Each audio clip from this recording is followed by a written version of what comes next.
Во Македонија онлайн продажбата станува се поактуелна, особено тоа се случува кај помладите граѓани кои на интернет страниците наоѓаат разни производи, за кои како што велат имаат многу пониски цени од оние што може да се најдат во нашите трговски центри и останатите продавници.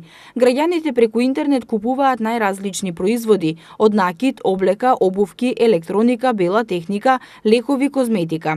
Сепак електронската опрема е на самиот врв на производи што се купуваат преку интернет. Според кажувањето од граѓаните, придобивките од онлайн купувањето се големи од аспект што некои производи не се продаваат во нашата земја, потоа стигнуваат на домашна адреса, а ја наведуваат и пониската цена на производите.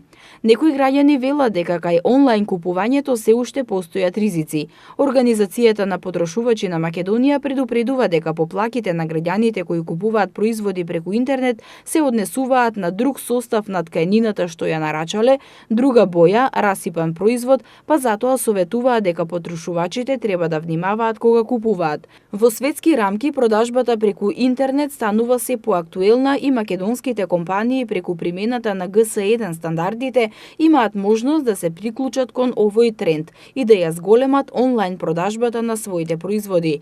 Првите чекори во онлайн купувањето ги направил Майкл Олдрин. Тој во 1979 година со поврзување на домашниот ТВ приемник со телефонска линија за пренос на информација во реално време го создал првиот телешопинг, шопинг во далечина.